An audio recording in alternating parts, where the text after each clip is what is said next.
Chapter 17. The Estate and the Steward. From the hollow pages of the Western Ledger, annotated in the hand of Seraphine the Listener, stone remembers who first raised it. But it is not the past that weighs the heaviest. It is the breath drawn before legacy awakens. Beneath carved falcons and ivy-veiled spires, truth stirs not in crowns but in choices, and in the hush between footfalls and oath, the house begins to listen. Late afternoon light spilled across the Cinderglen hills, gilding the fields and wild thistles in strokes of soft gold. The road turned from dusty trail to cobbled lane, winding through Silvergrove orchards and low stone walls. And then, rising like a song remembered from childhood, came Thorn's estate. Thorn said nothing for a long moment. His gaze drifted to the rooftops, to the ivy tracing windowsills he remembered climbing as a child. The stones seemed cleaner than memory, yet heavier with time. The manor loomed in stoic grandeur, its stone facade etched with curling vines, falcons in flight, and leaping foxes. Ivy traced the arches with casual grace. A trio of marble spires reached into the sky like carved vows made permanent.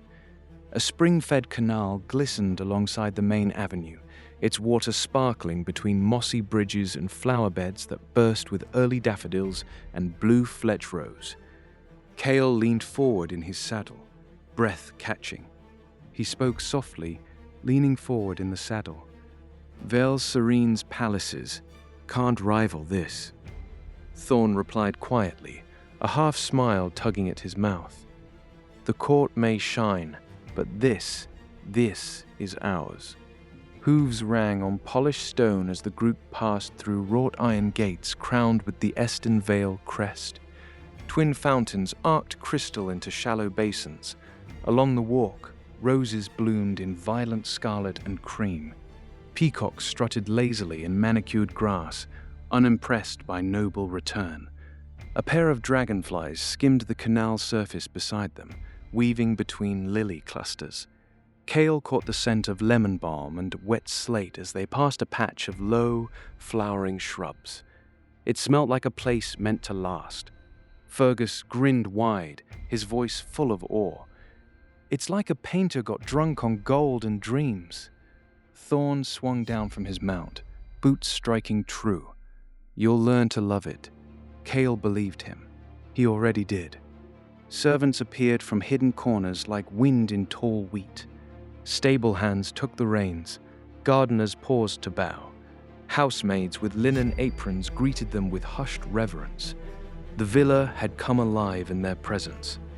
Waiting at the grand stone steps stood Kael, the longtime steward, flanked by two footmen. His salt-streaked hair was combed back, his navy tunic pressed and marked with Ashen Vale's silver vine and stag. A ledger hung from one hand like a shield, his expression professionally unreadable, but relief softened his eyes. Thorn addressed the steward with measured calm. "All well, Kael?" Kael answered in his usual monotone. "East fountain still leaks, my lord. The roof mosaic lost a few tiles in last week's wind, and the Hawkmaster's birds were delayed by rain." Thorn chuckled. "Still standing, then?" Thorn's eyes flicked toward the south orchard wall, where the stone still bore the scrape from his first riding accident. Kael's had been the one to pull him free of the brambles, stern, silent, and steady even then. A pause followed. Then Thorn's tone changed, earnest, grounded. Thorn chuckled, then added with quiet sincerity, "I want you here permanently, steward in name as well as role. This estate's no crown without your hands holding it together." Kael blinked. "My lord, I have a wife, children. Thorn stepped forward, resolute. "Bring them. There's a tutor's wing and a full second kitchen. This estate is a home, Kael, not a museum." For the first time in years, Kael hesitated, just enough to betray feeling. His hand curled slightly around the ledger's spine, like it might vanish. Then he exhaled, a short breath, the kind a man lets out after holding something too long. The silence that followed was brief but weighty. GL's shoulders eased, and a nod sealed more than just a promotion. GL's nodded, voice quiet but clear. "I'm honored. I accept." Thorn smiled, not lord to servant, but boy to anchor returned. Kael dismounted, running a hand across the smooth marble balustrade. This place breathes legacy. Fergus turned in place, already plotting. Got a stout room, thick walls, facing west if possible, close to a chimney. Thorn raised an eyebrow. "For what?" Fergus replied, serious but excited. "Brewing experiments. Don't want to burn down your ancestral stables." But there was a glint in Fergus's eyes Kael hadn't seen since the coronation, a hunger to build something wild and lasting. A voice floated down the portico stairs, dry, amused, unhurried. "Toss him in the dungeon, GL's." The old keeper stepped from the shadows, his twilight robes dusted with road wear but untouched by time. His eyes gleamed with sly welcome. A book hung at his hip, bound in leather and soot-dark runes. Kael grinned at the familiar voice. "The dungeon, really?" Ashen explained with mock seriousness. "Stone walls, minimal echo, naturally insulated, ideal for volatile concoctions." He winked at Fergus. "Just promise me you won't resurrect anything." Ashen tilted his head. "Last time someone brewed in the dungeon, we had fog that whispered insults for a week." Fergus smirked. "Can't make promises if I don't know the ingredients." GL's replied dryly. "I'll have it cleaned, though the rats might demand wages." Fergus laughed. "I'll train them to stir the mash.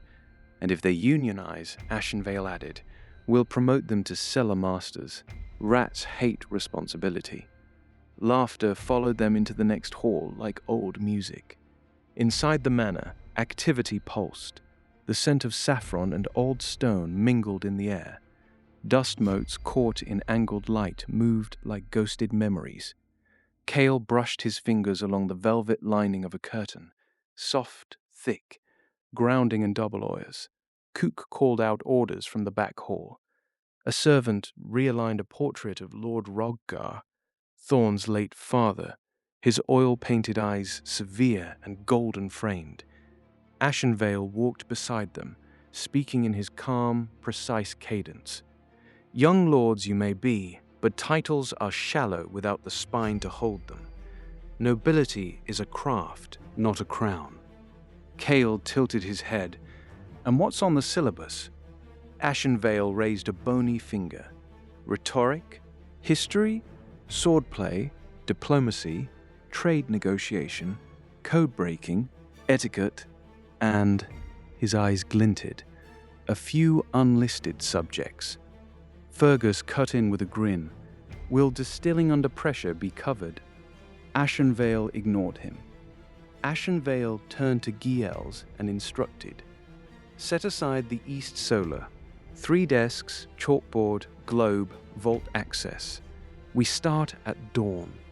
Kael's stomach turned, not from fear, but from something deeper.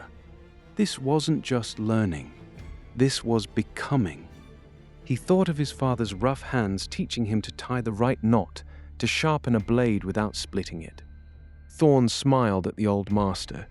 "You sure about this, Master Ashen Ashen nodded, tone even. "You were worth teaching. These 3 may be too." Kael stopped before a stained glass window overlooking the orchard.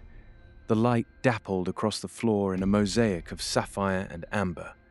The estate wasn't just a monument, it was a forge, and they were to be shaped within it. Kael murmured quietly, eyes fixed on the stained glass window. "This is a beginning." The light pouring through the stained glass washed over his boots like blessing. He didn't step forward right away, but he did step. Later that evening, the sun dipped below the hills, lanterns were lit, fires crackled. A steward brought warm bread and wine to the study where maps had been unrolled. The fire crackled low, casting orange light across the edge of Kael's map, where ink bled slightly from a stray drop of sweat. Thorn hunched over his roster, brow furrowed, lips moving silently as he practiced names. Fergus adjusted a measurement with the care of a jeweler. Kael pored over trade routes. Thorn reviewed appointment rosters. Fergus inspected a schematic for a brewery vent. Ashen Tales stood behind them all, sipping tea with cinnamon and observing like a quiet sentinel. He did not speak often, but when he did, it was like adding a final line to a well-aged book. Ashen Vale murmured, his voice barely above the crackling fire. "Let the world crown princes and kings. You boys, you'll build something better." And so began the next chapter, not with banners or horns, but with ink, sweat, laughter, and the patient hum of a legacy rekindling itself in the West. No trumpets, no titles, just intent, just flame, catching,